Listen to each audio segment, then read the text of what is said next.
ამ საკითხთან დაკავშირებით საერთოდ მორალური უფლება აქვს ქართულმა ოცნებამ რაიმე განცხადება გააკეთოს და სხვას უწოდოს კრიმინალი, როდესაც ყავს ესეთი მოსამართლეები, რომლებსაც საერთოდ არავითარი მორალი არ გააჩნიათ მხოლოდ რეჟიმის დაკვეთას ასრულებენ, ეს არის ის უმცირესი პროტესტი, რაც შეიძლება ადამიანმა გამოხატოს, რომელიც განწირული ყავს უსამართლო სასამართლოსთვის. ანუ ეს მოსამართლე, რომელიც არის ჯალათი და მიზნად ისახავს მათ შორის ნიკამელიას თუ სხვა ადამიანებს, იმიტომ რომ მისი სახელი და გვარი, რომელიც შვანგირაძეა გვარად ეს ეგრეთ წოდებული მოსამართლე არის ერთ-ერთი ჯალათი მოსამართლე, რომელსაც გამოაქვს პოლიტიკური ნიშნით მიღებული გადაწყვეტილებები. შესაბამისად, რაიმე კრიმინალს ვერ ხედავთ, თავად ეს კაცი არის კრიმინალი და რამენადაც აიტანოს წყლის შესხმა. ამ ქვეყნის გამო, როდესაც ათასობით და ათობით ათას და ასობით ათას ადამიანს წყალი ასხეს, არბიეს, სახიზვლები დაულეწეს, მასზე რეაქცია არავის არ ქონია და ერთი პოლიციელი არ დარჩილა და რამენადაც რამდენიმე წვეთის შესხმა აიტანოს ამ მოსამართლეებს, იმიტომ არ არის მოსამართლე. ნიკამელიას ადგილზე რო ყოფილიყავი, მეც იგივეს გავაკეთებდი. დავსვათ თქვენ გამო არ არის მოსამართლე, ეს არ არის სასამართლო და შესაბამისად ადამიანი, რომელიც ესე თვალის დაუხამხამებლად უშვებს პოლიტიკური დაკვეთით სხვას ციხეში, წყლის შესხმაზე მეც იმსახურებ. არ არის მოსამართლე, მას არ აღიარებ როგორც მოსამართლე, ის არის ჯალათი, ემსახურება ბიძინა ივანიშვილს და არის ლევან მიხუსტის ხმა. ამ სასამართლოს შეურაცხყოფის ფაქტს ადვილია პროჟექტენია. ის არ არის მოსამართლე, შესაბამისად სასამართლოს შეურაცხყოფის ფაქტს არ ქონია ადგილი. თავად ეს კაცია სასამართლოს შეურაცხყოფა. ირაკლი კუკრაძემ განაცხადა, რომ ქართულ ოცნებას მოაშორებს თბილისიდან და ამის კარგი მაგალითია თვითმმართველობის არჩევნები და შესაძლებლობა ნებისმიერი პოლიტიკური პარტიისთვის. რამდენიმე დღის წინ საბაქუაძემ თქვა, რომ ბრძოლა ქართულ ოცნებასთან თვითმმართველობის არჩევნებში იქნებოდა კარგი საშუალება. თქვენ როგორ ვფიქრობთ, თამაშგარი მდგომარეობაში ხო არჩევა ნაცმოძრაობა ამ შემთხვევაში, იმიტომ რომ იკვეთება ის კონტროლები, რომ მიიღებენ მონაწილეობას ისინი ახალისთან. ნაციონალური მოძრაობა დგას საპროტესტო ელექტორატის და ამ ქვეყანაში ჯანსაღად მოაზროვნე ადამიანთა უმრავლესობის ნებაზე, რაც გულისხმობს ივანიშვილის ეგრეთ წოდებულ არჩევნებზე 4 ოქტომბერს დაანონსებულ სპეცოპერაციაში მონაწილეობის არ მიღებას. შესაბამისად, თამაშგარეთ მდგომარეობაში თუ ვინმე იყენებს თავს ხალხისგან, არის ის პოლიტიკური პარტიები, რომლებიც ჯერ კიდევ მსჯელობენ მიიღონ თუ არა ირაკლი ყობახიძეს, გიორგი კალანდარიშვილის მიერ ჩატარებულ არჩევნებში, სადაც პოლიტპატიმრების ხედავ ციხეში ახალი საპარლამენტო არჩევნები არ ინიშნება, ამიტომ ვინ ჩაიყენებს თავს თამაშგარეთ მდგომარეობაში, ეს არის საკითხავი. და ამ ვითარებაში მე უბრალოდ შეუძლებელად მიმაჩნია საერთოდ ამ საკითხზე მსჯელობაც კი და დარწმუნებული ვარ, რომ ლევოს მოუწევს პოზიციის ცვლილება. წინააღმდეგ შემთხვევაში წავა იმდენად დიდი მასის წინააღმდეგ ამ გადაწყვეტილების მიღების პროცესში, რომ საკუთარ ელექტორატთანაც კი ექნება პრობლემა, არა მხოლოდ მთლიანად პროგრესული აღმოჩენა.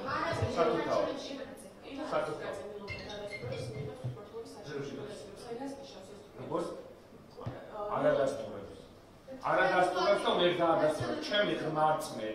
ჩემი ღმერთმენით ლევოს, რომელიც ჯერ კიდევ ფიქრობს და არის ჩამოყალიბების პროცესში, სხვა გადაწყვეტილებების მსგავსად, მაგალითად, როგორც იყო პარლამენტში არ შესვლა მანდატებზე უარის თქმა და გაუწია საზოგადოებრივ აღზრდის ანგარიში, ახლაც იგივეს გაკეთება მოუწევს და მე საერთოდ არ ვიმსჯელებ ამ იდიოტიზმზე, რაც დაკავშირებულია მხოლოდ თბილისში არჩევნებში მიღებასთან დაკავშირებით. ნახეთ, ჩვენი მიზანი არის ივანიშვილს წავართვათ საქართველო და არა თბილისი. დღეს რომ პოლიტპატიმრების ხედავ ციხეში, საერთოდ არ შეხედან იმის გამო, რომ თბილისის მერიაში რამდენიმე თანამშრომელს აღუდგეს მუშაობის საშუალება. ისინი შეხედან ციხეში და ჩვენც იმიტომ გავდივართ პოლიტიკურ რეპრესიებს, ამიტომ ვართ ამ ბრძოლაში, რომ გვინდა ივანიშვილს წავართვათ საქართველო და ამ ბრძოლის იმიტაციაში შესვლას ვინც აპირებს, ან ძალიან დიდ შეცდომას უშვებს, ან ზედმეტად ოპტიმისტია, ან არაკეთილსინდისეა. თავად უნდა გადაწყვიტონ ამ ადამიანებმა, რომელ ჯგუფს წარმოადგენენ.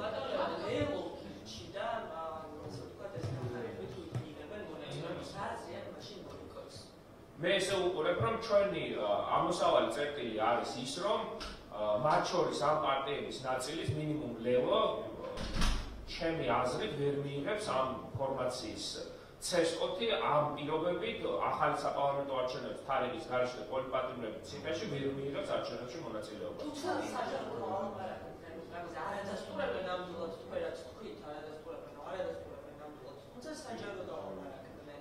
ამბობენ, ასე ვთქვათ, საჯაროდ ილაპარაკონ კარგია. საჯაროდ კი უპასუხებელი. საჯაროდ ილაპარაკონ კარგია, ნახავენ საზოგადოებრივ გაწყობას, მე დარწმუნებული ვარ, რომ დღეს ხედავენ რა გამოხმაურება ჰპოვა მათ ამ განცხადებას და რაღაც შემოთავაზებას მხოლოდ თბილისში არჩევნებში მონაწილეობის მიღებასთან დაკავშირებით. 2021 წელს მე ესე ვიტყოდი, რომ დანარჩენ ქალაქებში რა ნაკლები შედეგები ქონდა ოპოზიციას და მარტო თბილისში რატომ უნდა იყაროს ვინმე კენჭი. მე მგონია, რომ მთლიან საქართველოში გაყავდა და თბილისშიც გაყავდა და ყველგან გაყავდა ეს არჩევნები და იმაზე უარესიც ეს ყოა. სხვა კოლეგა ოპოზიციონერებიც ციხეში ხედავენ. სანქცირებული ცენტრალური საარჩევნო კომისია ატარებს არჩევნებს და აქ თუ ეხლა ვინმეს აქვს იმის ილუზია, რომ მე მივალ და ამ მრჩევლს მოვატყუებ, რომ ის ხმას ამ სისტემაში დავიცავ და ამით ხელისუფლების ცვლილება შეუწყობ ხელს, შემსტარა. ჩვენი პოზიცია არის, რომ ასეთი ტიპის არჩევნებისთვის ბოიკოტის ინსტრუმენტის გამოყენება უფრო მეტ შანსს გვაძლევს ივანიშვილის ჩამოსაშლელად, ვიდრე სისტემურ ოპოზიციად წავა. ბოიკოტის აზრს მათ შორის იმაში ხედავთ და ესეთ რადიკალურ განცხადებებს, ან რადიკალურ გულისხმობ არ მიღებასთან დაკავშირებით, რომ მათ შორის ლელოსაც გადააკეთებენ. ნახეთ როგორ არის, ოპოზიციური პარტია მიღებს მონაწილეობას, ან თქვენ უბრალოდ ეს პროექტთან როგორც თქვენ ამბობთ სამართლის ისტორიასთან მართალი იქნებით? ნახეთ ჩვენ ესე ვიქნებით, არა მხოლოდ პოლიტპარტიების ოჯახებთან, მთლიანად პროცესთან და ამ ბრძოლასთან იქნებით მართალი და შინაგანად პოლიტიკოს მე ესე მგონია და ფიგურას, რომელსაც სურს, რომ ამ ქვეყანაში რაიმე ცვლილება მოიტანოს, არ შეიძლება თვალებში ესეთ დონეზე მით უმეტეს შეაყაროს ამ მრჩევლს რაღაცა ისა რა ქვია ცერცვი, ისიც არ არის, ფერფლიც არ არის. იმიტომ რომ მარტივად უყურებ ამ საკითხს. ცენტრალური საარჩევნო კომისია არის ბევრად უფრო ცივი, ვიდრე 26 ოქტომბერს. ქართული ოცნების ხელისუფლება არის სანქცირებული, ცენტრალური საარჩევნო კომისიის წარმომადგენლები არიან სანქცირებულები, ხალხი ითხოვს ახალ საპარლამენტო არჩევნებს, ანუ რა, რომ მაგალითად თბილისში მივიღოთ მონაწილეობა, სხვა ქალაქებში მივიღოთ მონაწილეობა და ირაკლი ყობახიძე რჩება პრემიერ-მინისტრად და ერთპარტიული პარლამენტი გვაქვს და ეს არის მისაღები სტატუსი. ახლა სისულელეა თუ ვინმეს გაუკეთებია ამ ქვეყანაში რაიმე საკითხი ცვლილება იყო 2002 წელს მიხეილ სააკაშვილი და ნაციონალური მოძრაობა, რომელმაც წაართვეს თბილისში მაშინ ედუარდ შევარდნაძეს, სხვადასხვა ამას არ იხსენებენ, მაგრამ მიხეილ სააკაშვილსაც მიუხედავად მისი გამარჯვებისა არ იყო რევოლუციური ცვლილების გარეშე შევარდნაძემ არ გადააბარა ხელისუფლება და ახლა ქართულ ოცნებასთან დაკავშირებით თუ კი საარჩევნო კანონმდებლობა არ იცვლება, ახალი საპარლამენტო არჩევნები არ ინიშნება, პოლიტპარტიების რაოდენობა კი არ მცირდება, იზრდება, ვინც ადაპირებს გასვლას და რის ნგრევას ეს უკვე სასაცილოც არის და ირონიისაგანია ჩემი აზრით. იგივე კითხვა? მაშინ იგივე კითხვა.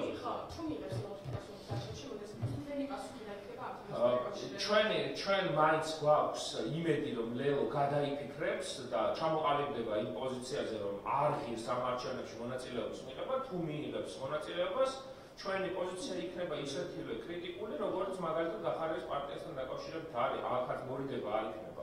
მიუხედავად იმისა, რომ ძალიან დიდ პატივს უმრავლესობას ლელოში ყოფილი პოლიტიკოსების, ჩემი მეგობრები არიან, თანამებრძოლები არიან, მაგრამ ამ ბრძოლაში თუ ჩვენ არ ვიქნებით ერთიანი და ვიღაცამ გადაწყვიტა, რომ საკუთარი ჩემი აზრით არასწორი პოლიტიკური ხედვების გამოვლენის დრო არის ეხლა და რაღაცა ექსპერიმენტების ჩატარების საქართველოს ეხლა ექსპერიმენტი არ ჭირდება, საქართველოს არ ჭირდება ეხლა ოპოზიციის გათითოკაცება, პირიქით კონსოლიდაციის დროა. მე მიხარია, რომ ერთიანი ნაციონალური მოძრაობა და კოალიცია ცვლილებებისთვის ძალიან მყარად არიან ამ პოზიციაზე ჩამოყალიბებული და მიგვაჩნია, რომ საზოგადოებრივი აზრი, ეს არ არის ჩვენი ახირება, ეს არის საზოგადოებრივი აზრი, მათ შორის და ამიტომ ვართ ის თამამები ამ განცხადების გაკეთების პროცესში საზოგადოებრივი აზრი ისეთია, რომ ლელოსაც, რომელიც მაინც უწევს საზოგადოებრივ აზრის ყურადღებას და ანგარიშს, მასაც მოუწევს ამ პოზიციის კაფიოდ ჩამოყალიბება და არჩევნებში ვერ შევიდა. გახარეს გუნდზე კითხავთ ისინი იღებენ ფუტბოლისტების მონაწილეობას და აი დამცასია. მე ესე ვიტყოდი, სხვათა შორის გახარიას გუნდსაც ესე პირდაპირ არ აქვს ნათქვამი, რომ ისინი იღებენ მონაწილეობას. ისინი ამბობენ, რომ ემზადებიან ნებისმიერი არჩევნებისთვის. მაგრამ მე მჯერა, რომ გიორგი გახარიას ჩემი აზრით 27 ოქტომბერსაც უნდა და პარლამენტში შესვლა, მაგრამ შევიდა. საზოგადოებრივი აზრი, იცით როგორ არის, მე მიხარია, რომ ეხლა ესეთი ვითარება არის სამოქალაქო საზოგადოებაში, რომ მხოლოდ პოლიტიკური პარტიების გადასაწყვეტი ამ ქვეყანაში არაფერი არ არის.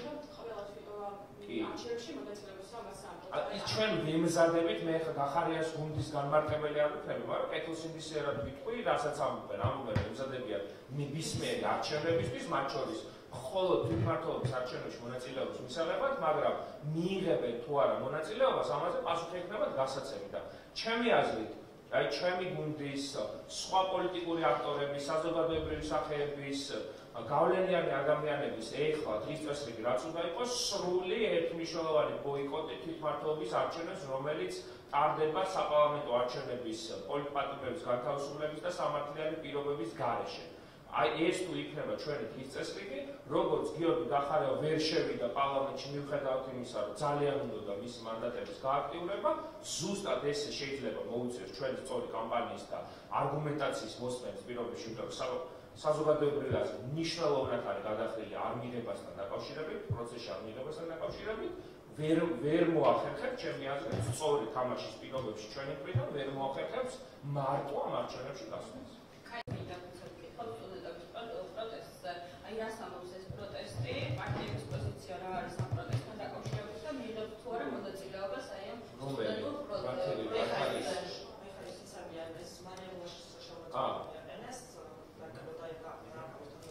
რომელი უნივერსიტეტები ასწავლენ? მე ზოგადად მიმაჩნია, რომ ამ ქვეყანაში ძირეული ცვლილების მოტანა შეუძლებელია ჩემი თაობის და ახალგაზრდობის აქტიური ჩარევის გარეშე და მე ვთვლი, რომ სწორედ ისინი იქნებიან მთავარი შემოქმედები ივანიშვილის ხელისუფლების დემონტაჟის, ის სამარცხინო ქმედება, რომელიც ეგრეთ წოდებულმა დეპუტატმა მარიამ ლაშქმა ჩაიდინა და იმ ფრაზის გამო, რომელიც ჩემი აზრით არის ქართული სახელმწიფოს კრედო უნდა იყოს, რომ ძირს რუსეთის დამპალი იმპერია, ამის გამო ორი სტუდენტი გამოკეტა ციხეში გამოკეტა საკუთარი ნებასურვილის გამო, მოსამართლის რაღაცა დაკვეთა, როგორც აი ჩემთვის ძალიან ემოციური არის ხოლმე ესეთი საკითხები, იმიტომ რომ როდესაც აი ესე იქცევა დღეს რეჟიმის წარმომადგენელი, კიდევ ამ დროს თვითმმართველობის არჩევნებზე ადამიანი საუბრობენ, რომ უნდა გავიდე ამ პირობებში, არის მინიმუმ არაკეთილსინდისიერი ქმედება ამ ადამიანების მიმართ.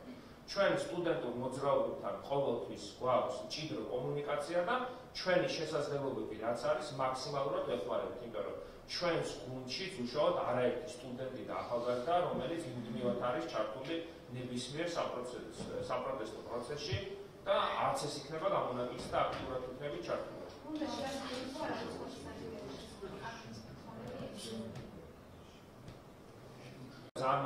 ძალიან მარტივი პოზიცია არის ჩვენი მხრიდან გამოხატული. ეს კანონმდებლობა არ ითვალისწინებს და არ ემსახურება იმ მიზნებს, რომელიც ქართულ ოცნებას აქვს თითქოს განსაზღვრული. ჯერ ქართულმა ოცნებამ საკუთარი დეკლარაციები გამოაქვეყნოს ხელისუფლება, ხო? აი მე და თქვენი გადახდილი ფულით დაგროვილი ქონება რო აქვს დეკლარაციებში გაწერილი და არცად საჯარო თუ არ ჯერ ის გამოაქვეყნო და მე მოვთხოვენ ვინმეს, საერთოდ ვინმეს რაიმე ტიპის დეკლარაციის შევსება. არამე ამ უნდა გადაიხადოს.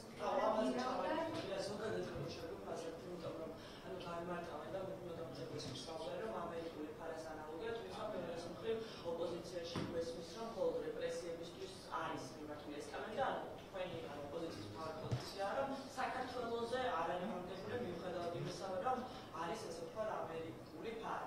აი რომ შევიტყვასოთ კიდევ ერთხელ. ჩვენ გვაქვს არაჩვეულებრივი კონსტიტუცია, მაგრამ არ მოქმედებს ეს კანონი. იგი ისეთი კარგი ჩანაწერებია, მე საჯარო სამართლის სპეციალისტი ვარ და ერთ-ერთი წამყვანი კონსტიტუცია გვაქვს ევროპაში, მაგრამ იქ რაც წერია ის ნორმები ისე არ მოქმედებს. და შესაბამისად, რაც არ უნდა დააწერონ ამ ადამიანებს, ჯერ ესეთება ზუსტი ანალოგია არ არის, მედიას ახრჩობენ, მედიას რასაც უკეთებენ და ეს რეგალიების დადება, ეთერში ის არ უნდა გავიდეს, ეს არ უნდა გავიდეს, შეიძლება მაუწყებლობის უფლება ჩამოართვან, 1000 სისულელე შეყრელი და ნუ შეკუთავენ ამერიკის დროშით აი ამ რუსულ მარაზმს ეგრეთ წოდებული ფარას კანონის სახით. ეს არის ცალსახად რეპრესიებისკენ მიმართული კანონი და თუ კი ვინმეს აინტერესებს სხვადასხვა NGO საიდან იღებს დაფინანსებას, დეკლარაციების შევსება როგორ ხდება, პირველ რიგში მოდი დავიწყოთ იმ ადამიანებით და იმ რეჟიმის წარმომადგენლებით, რომლებსაც ვალდებულებად საკუთარი დეკლარაციები გამოაქვეყნონ, ის ქონება რა აქვს, როგორ აქვს. ამას ვარაკეთებს ხელისუფლება, ვის გამჭვირვალობაზე ლაპარაკობს. ფარაზე. მესამე დღეს კანონი უკვე ამოქმედეთ, თქვენ მუდმივად აკრიტიკებთ ამ კანონს და ახლა დაიმორჩილებით თუ არა ეს მაინტერესებს ამ კანონს. ცხადად და ერთმნიშვნელოვნად არ დავემორჩილებით ამ კანონს. გვარამიას გირაოსთან დაკავშირებით მინდა გითხრათ, უნდა გადაიხადოს თუ არა გვარამიას გირაო და ვაშაძე რო გადაიხადა, რადგან სხვაობა ვაშაძეს და გვარამიას შორის. ამ საკითხთან დაკავშირებით მე მაქვს პირადადაც ესეთი პოზიცია, რომ ვინც გადაიხადა მე მას ეს პერსონალური გადაწყვეტილება იყო და მე მას რაღაცა ამას არ ვუთვლი სისუსტედ და სამართლიანო ნაბიჯად არ მიმაჩნია, მაგრამ ვინც არ იხდის, ბევრად უფრო გაბედულ პოლიტიკოსად მიმაჩნია და შესაბამისად გვარამია უნდა გადაიხადოს თუ არა ეს არის მის პერსონალური გადაწყვეტილება, მე რომ ამ კომისიაზე გამიბარო და ეს საპატიმრო გირაო შემოყვარდა, მე პირადად არ გადავხდით, იმიტომ რომ მგონია რომ ივანიშვილთან კომპრომისი არ უნდა წახვიდე და თეატრულუკიანის გამოწერილი ჩეკი არ უნდა გადაიხადოს. რადგან სხვაობა გვარამიას და ვაშაძეს შორის. მე ეს გახლავაში პერსონალური გადაწყვეტილება იყო, მაგრამ ერთი პოლიტიკოსი ბევრად უფრო მეტ გამწვავებაზე წავიდა ვიდრე მეორე. ამას ვიტყვით ამბობ. და რომ გითხართ რა მოდით გვაქვს თემასთან დაკავშირებით, აი რა სამოდებით ეს არის ნიკა გვარამიას მოსამში. იმას რასაც ბიძინა ივანიშვილი გადაწყვეტს, მე მგონია რომ დღეს გახდება ცნობილი ის გადაწყვეტილება, რომელიც მე მგონი შემდეგი პროცესი გირაოს გადაწყვეტა და 7-ში ეწურება თუ სწორად მახსოვს სამართლებრივი დეტალები არ ვიცი, მაგრამ დარწმუნებული ვარ იმაში, რომ ნიკა გვარამიას სამწუხაროდ გაიზიარებს ზურაბ ჯაფარიძის და ნიკამელიას ბედს, ოღონდ ეს არ არის ციხის რომანტიზება, ეს არის ძალიან გაბედული ნაბიჯი, შეგნებულად ამ ქვეყანაში კრიზისს ქმნის ბიძინა ივანიშვილი და შეუძლებელია პოლიტიკოსებმა, რომლებსაც აქვს პრეტენზია, რომ ამ ქვეყანაში საპროტესტო ელექტორატის პოლიტპატიმრების ესმით რაიმე სახის კომპრომისზე წავიდნენ და ამით ეცადონ საკუთარი ფულების დაწერას. წავიდა ბარსელონაში, რას ვფიქრობთ ამ თემაზე? არ ვიცი, ეს უნდა ვკითხოთ ალეყო ელისაშვილს. მე არ ვიცი, დასასვენებლად არის წასული, შესახვედრად არის წასული ხარ. რამდენიმე გავფინდება ამაზე პარტია პოზიციას ვერ გააკეთებს. თქვენ უბრალოდ არის კანონს არ დაიმორჩილებთ. დიო. ამოწურეთ კითხვა. გადავიდეთ კადრში. არა.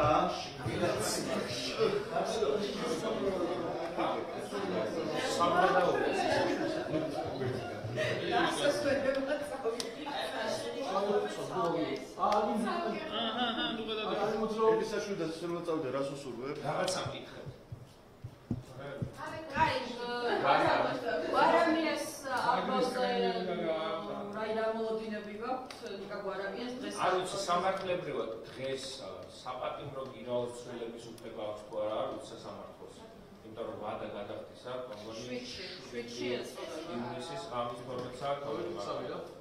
ქართული ოცნებისგან არაფერი არ გაგიგებია, შეიძლება წინასწარ განაცხადებული რომ არ იხდის, ამის გამო სასამართლოს მაინც ამსჯელელი იმით, რომ ხომარჯობია დღესვე აღკვეთის ღონისძიების გამოყენება, არ ვიცი სამართლებრივად არის თუ არა შესაძლებელი, მაგრამ ამ მოსამართლეებისთვის ნიკამელიას დაკავების შემდეგ, რომელიც 48 საათი კი არა, 24 საათი ადრე დააკავეს, გირაოს გადაწყვეტა დაეწურებოდა, არ გამიკვირდება, რომ დღესაც რაღაცა მსგავსი ჩაიდინა.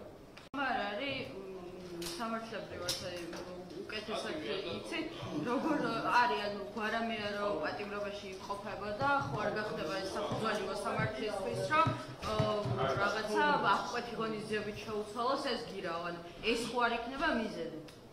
არ ვიცი, მე ბიძინა ივანიშვილისგან არაფერს არ გამოვიცვალ, კაცი ჩვეულებრივად ქუჩიდან იპარავს ოპოზიციონერებს და აზრებს ციხეში და სასამართლოში მისულ გვარამიას რომ შეუცვალოს აღკვეთის ღონისძიების სახეს არ გამოვიცვალ ეს იდეოლოგია მოსალოდნელია ახალი ვისაუბრებელზე ნახეთ რომ ერთობის პერიოდში რადიკალურად შეიცვალა პოზიცია, როცა აქამდე კარდინალურად გვაზე იყვნენ და ამბობდნენ რომ არა, ახლა დაიწყეს საუბარი რომ ეს არის შესაძლებლობა რუსულ რეჟიმთან ბრძოლას.